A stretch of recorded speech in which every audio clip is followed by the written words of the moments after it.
I'm going to be honest in this video. A lot of women today either misuse or underestimate the power that they have over men and the power that they have with males in society as a whole. I don't think women know that when it comes to the dating culture, the dating market, the culture in which we operate in dating, as women, you have the power. And I know it may not sometimes feel like it. It is you as a woman who decides what flies, what doesn't fly. You decide what is acceptable and what isn't acceptable. Because let me let you in on a little secret. 95% of men's pursuit in life, ultimately, it's their pursuit to get to a position where they are desirable to you.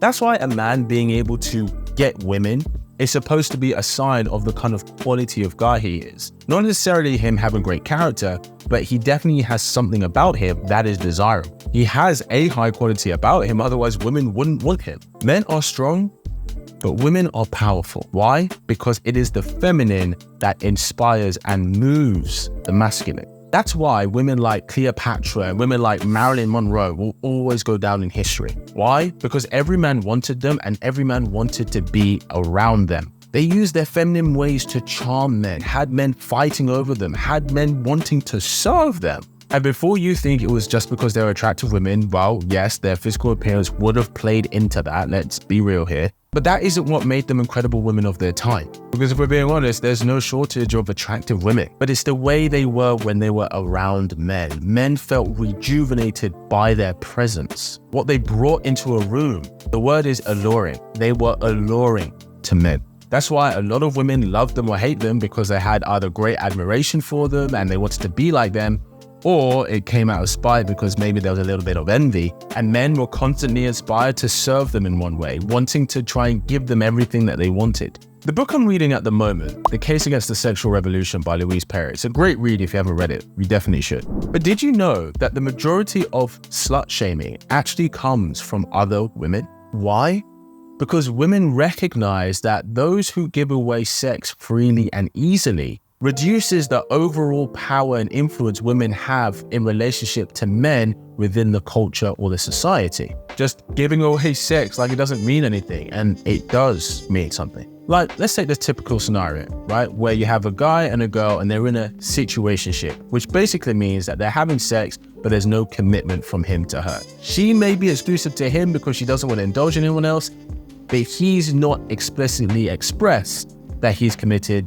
Maybe he doesn't want to, that's neither here or there. Maybe he's a player, maybe he isn't. But in most cases, the reason a woman hasn't gotten commitment from the guy that she wants isn't because he's a crappy guy. It's because she has either misused her power or not used her power in a way that serves her and what she wants. And the reason I say it's not because it's a crappy guy isn't me saying that there aren't crappy guys out there, because there definitely are. Because women's natural inclination towards emotional intelligence is a thing. It's truly a sixth sense that you have as a woman.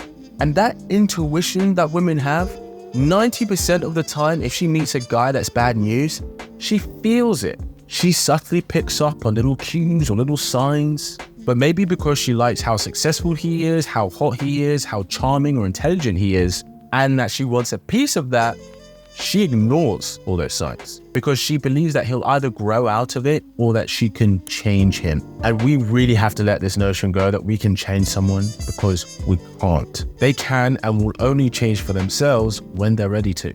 Every time I've talked to women who maybe got played by a guy, got messed around by a guy, was in a situationship with a guy anywhere from 6 months to 6 years. Yeah, 6 years. Every time I've asked them, did you notice some signs in the beginning that maybe he wasn't the best choice, that maybe he was a bit of bad news? Almost all of them say yes. But they all chose to ignore it because they were in love with the idea of who he could be to them. Not who he is, but who he could be if he changed slightly. Look, if you're going to take away anything from this video today, if you're single and you feel that you don't have the prospects that you like, maybe you haven't been intimate with anyone for a while because the guys around you are just not feeling it, you're not clicking with, you're kind of bored and tired of dates and tired of giving time to people who either don't want you or to guys who want you but you don't want them. If you feel a bit stuck, I just want you to know, and I want to remind you, that you have way more power than you give yourself credit for. You can go out to a bar and get your drinks bought for you all night.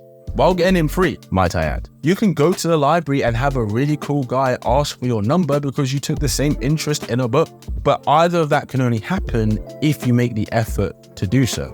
You have to put yourself out there and use that power that is your God-given right in a way that serves you, because it is up to you how you use it. And I think this hookup culture, this culture of easy sex, this culture of casual things, this culture of pretending that you don't have feelings for someone, that is cool to be able to have sex with someone and then you both can just drop each other at the drop of a hat the next day. This has been sold to be empowering, but ultimately, I truly believe what most people want, and especially what most women want, is a loving, committed, fulfilling relationship.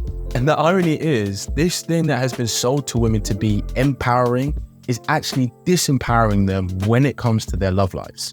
With all that said, if you feel you are one of those women who feel that she struggles in knowing how to use her power that best serves her when it comes to a man that she wants, the kind that gets a guy to truly invest in you because he sees value and longevity in you, well, my Claim Your Man program was made specifically for you. In this program, I teach you and guide you through step by step, right from the first date, all the way up to the point of the guy asking you for commitment. So if you want to be ready the next time you meet a guy that you want and you start dating and you want things to go well, then enroll in the link below and I'll see you there. If you're looking for a guy who sparks up your love life, make sure you subscribe to this wonderful tribe. And as always, keep it slick.